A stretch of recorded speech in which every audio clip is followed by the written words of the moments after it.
Hi everyone, welcome back to the History in 20 podcast. Hope you're all doing well.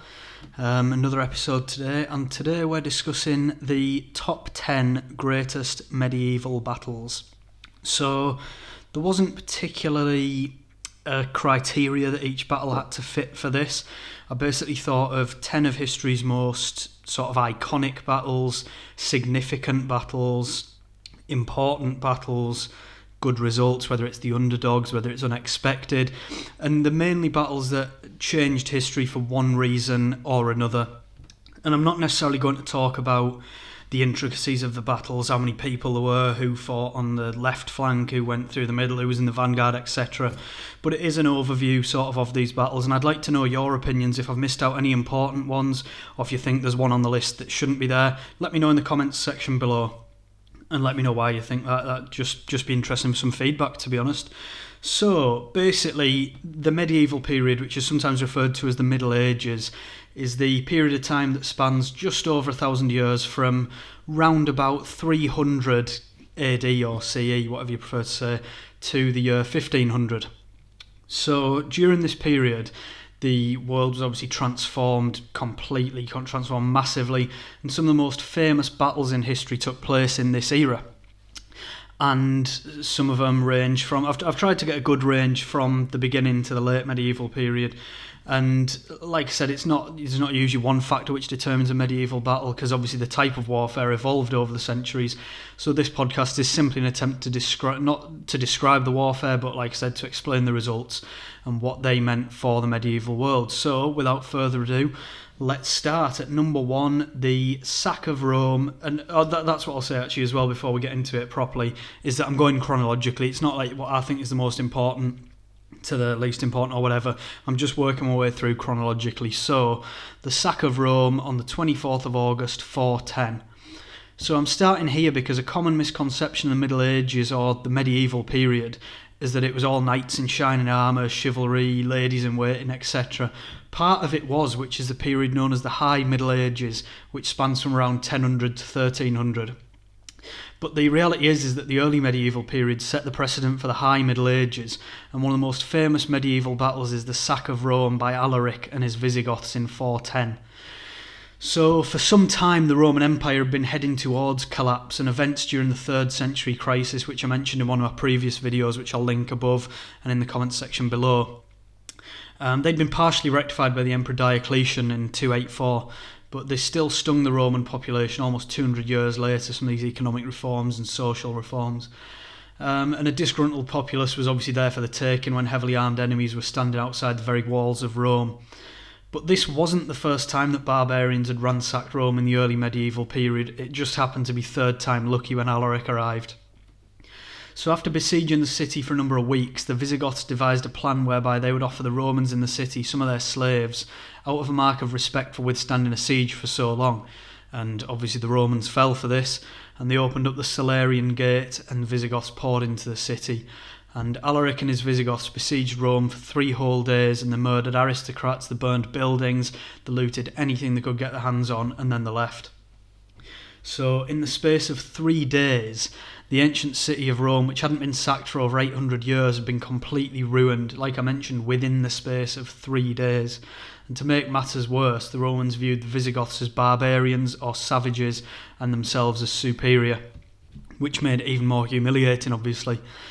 So the reason that this battle makes the list is because of the impact that it had not just on Rome itself, but on Roman thinking. They had been completely obliterated by an army of savages. They realised that they were not immortal and that their city was in fact penetrable. And indeed, the future of the Western Roman Empire would only last for just over another century and a half, whereas the Visigoths, obviously, they'd played their part in ensuring its quick demise after the sack of Rome, which is why that particular sack of Rome makes this list. Now we're fast forwarding about 600 years now for our second battle, which is one that I'm sure all my British listeners will have heard of in the form probably of an advert on TV about 10 years ago for Hastings Insurance. And it is in fact the Battle of Hastings, which took place on the 14th of October 1066. Now this next battle is, as I mentioned, one that almost everybody has heard of, regardless. So it marked the end of Saxon rule in England and the beginning of Norman rule. And the battle was so significant because the royal family in England can actually be traced back just about over 1,000 years to the Battle of Hastings, where we've had an almost uninterrupted lineage from 1066, where the Norman dynasty were the victors and their descendants were to rule England in one form or another for over 1,000 years.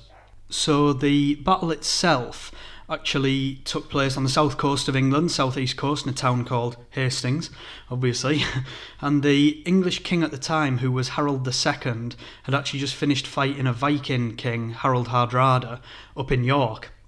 And he obviously heard of this invasion where the French leader, a guy called William of Normandy, was coming over, so he marched his troops down the country at an extraordinary speed to meet with William's forces. And Harold's troops, at this point, obviously were exhausted from the demanding march after days of fighting over 300 miles away, and obviously they were already disadvantaged because of this. Now, William's forces obviously took advantage of this, won a decisive victory, with Harold II being allegedly killed by an arrow that was shot into his eye, which is an image which is depicted in the famous Bayeux tapestry. And William of Normandy took over England, and he was then crowned as William I of England on Christmas Day 1066, and today he's usually better known by his eponym William the Conqueror. So that was again obviously a significant battle to put on this list because it changed British history forever. So number 3, we go forward about 30 years from that one, and we go to the Battle of Antioch on the 28th of June 1098. Now, Antioch was part of the conflict known as the First Crusade over in the Middle East, where the Christian European forces rallied together after Pope Urban II's famous council at Clermont in 1095 to aid their Byzantine brothers in the East against Muslim forces. So after winning victories at Nicaea and Dorylaeum, the Crusaders reached Antioch, and their goal was to take Jerusalem, which they were eventually successful in to an extent, but obviously more about that if I do an episode on the Crusades. So why is the victory at Antioch then being included in this list rather than the victory at Jerusalem? So for a start, Antioch was where it was situated geographically was key for the Crusaders. It's located in present-day Antakya, which is where it takes its name from, Antioch, in Turkey, present-day Turkey, east of the Orontes River, which meant that supplies could be shipped from Europe, supplies being food, drink, water, troops, whatever, and shipped through the river systems of Greece and Turkey to reach the Crusaders. So in addition to this, the Battle of Antioch was actually the culmination of what became known as the Siege of Antioch, which was an 8-month-long siege of the city, which lasted from October 1097 to June 1098.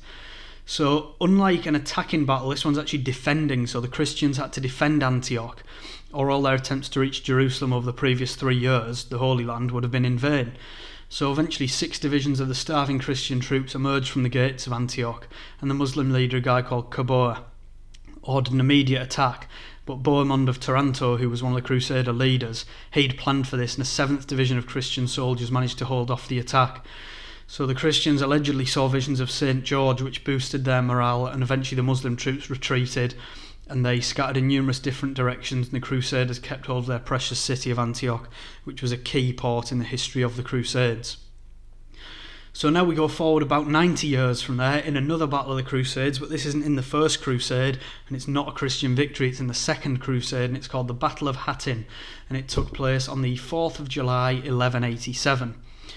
So why does this make this list? Well, it wasn't a victory in the favour of the Crusaders, but the Second Crusade was a disaster for the Crusaders themselves, but was a victory for the Muslim troops. So the troops were faced with one of the Islamic world's most formidable military leaders, a guy called Al-Nasir Salah al-Din Yusuf ibn Ayyub, who is better known as Saladin. Now, Saladin's Muslim troops had positioned themselves very carefully and in an arc shape around Hattin, which you'll see on the map on your screen now, which cut off the water supply from Lake Tiberias, which is today known as the Sea of Galilee. This not only ensured that Muslim troops could stay hydrated for as long as necessary, but it dehydrated the Crusaders because they didn't have a water supply. Obviously in the baking, Israeli Mediterranean summer, that's not what you want. So the Muslims surrounded the Crusaders overnight, and they kept them awake by chanting prayers and beating drums, and they also set fire to the dry grass around the Crusader camp, which made the throats even drier. So on the morning of July the 4th, the Crusader army were blinded by smoke from the Muslim fires, which gave the Muslim army a perfect excuse to open fire with their archers under cover. So they were thoroughly demoralised and disorientated. The Crusaders just broke formation and made for the springs of Hattin, but due to dehydration and their injuries, the vast majority of them were simply picked off by Muslim soldiers and killed. So Saladin had taken back Muslim lands and effectively ended the Second Crusade, which is why this goes down as one of history's greatest medieval battles. Number 5 on our list is just a few years after this, in 1214. It's called the Battle of Bouvines on the 27th of July 1214. I've actually discussed this in the Plantagenets mini-series. I think it was in episode 2 with King John. So again, I'll link that above and you can check that out if you'd like as well. So, in 1212, King Philip II of France had planned to cross the English Channel and take England for himself, and this had scared King John enough to realise how vulnerable he was with less than 30 miles of water between the two feuding kingdoms.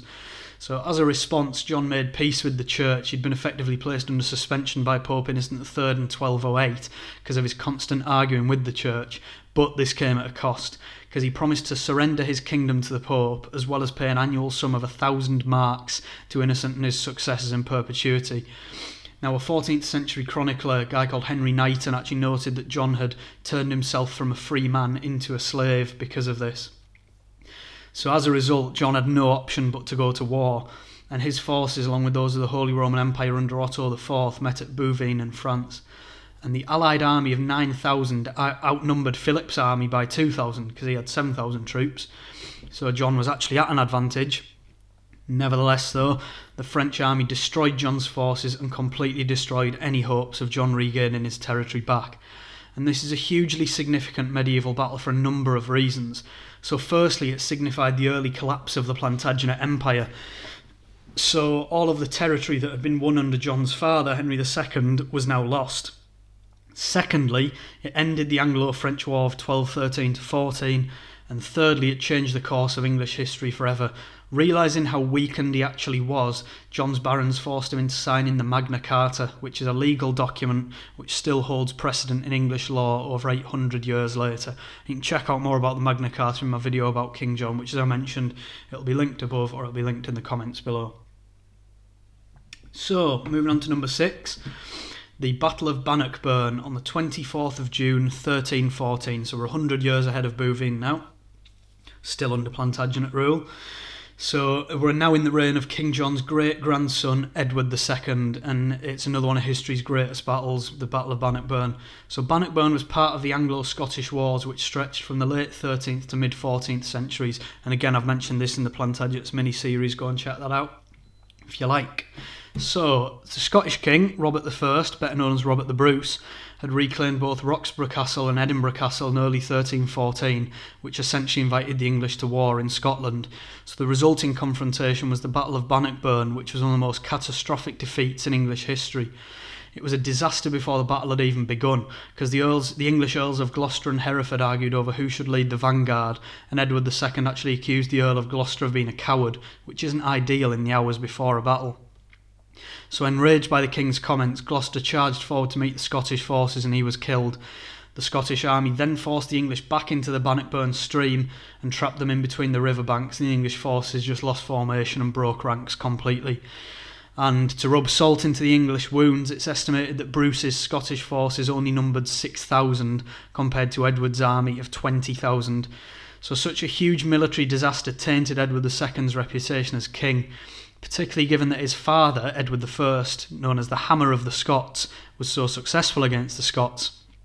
And to make matters worse posthumously for Edward II, his son Edward III was also successful against the Scots on numerous occasions, which just tarnishes Edward II's reputation even more.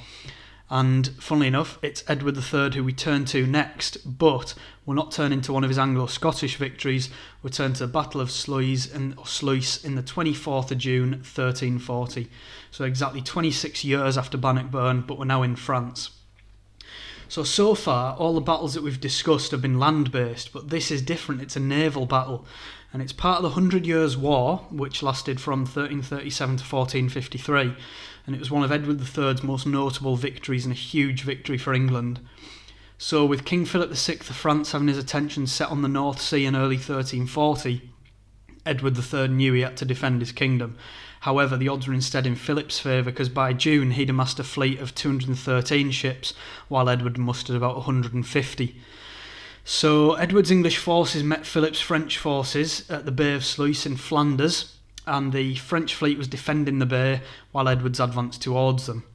But Philip had made sure that his ships were chained together so as to make an impenetrable barrier against the English forces. However, after about 4 hours of combat, the English ships broke through the first line of the French defence, and then the French capitulated, and Edward captured all but 23 of the French ships, and estimates of between 16,000 and 18,000 French seamen and soldiers had lost their lives, including all of Philip's admirals. So that was a huge loss for France, and it turned the 100 Years' War in the favour of England. So that's again why this belongs on this list. So we move to number 8. We're going a few years ahead, still in the 100 Years' War though, to a battle that most English people will have heard of, and probably most French people as well, and that is of course the Battle of Agincourt on the 25th of October 1415. So under the Lancastrian king Henry V, English forces emerged victorious in not just one of the greatest medieval battles of all time, but one of history's greatest underdog stories. So after a few decades of relative peace in the 100 Years' War, because of the Black Death, and economic crises since then, England and France had resumed negotiations, but they soon turned sour. So as a result, England began to rearm and re-prepare for war, this time under Edward III's great-grandson, Henry V. So in the ensuing campaigns, English numbers had been decimated by disease, and they tried to withdraw from English-held Calais, but they found their route blocked by French forces at Agincourt. And despite their severe numerical disadvantage, which was around 7,000 English soldiers to about 25,000 French soldiers, Henry V had no other option but to fight his way out. So the French forces were led by a nobleman called Charles d'Albret, who was, because King Charles VI of France was severely mentally ill and incapable of leading an army, while Henry V commanded the English army. So the English longbows, which had shown such prominence in the early battles of the 100 Years' War under Edward III in conflicts such as Crécy and Poitiers, once again proved their superiority, especially in the boggy, marshy ground of Agincourt, because the weather conditions were terrible, we're told. I wasn't there, obviously. Now, the English forces routed the French, and they lost about 600 men compared to the 6,000 French who were killed, and 2,000 who were captured and mostly executed. And the reason that Agincourt belongs on this list is because it turned the 100 Years' War back in the favour of England, and it also proved that the longbow, despite being used for almost a century, was still the superior weapon of the day. And it also cemented King Henry V's reputation as one of England's greatest ever kings. If you look at the greatest kings of England list, Henry V is always on there. He's up there with Edward I, Edward III and Henry VIII. And it's largely because of Agincourt, so that's why that belongs on this list.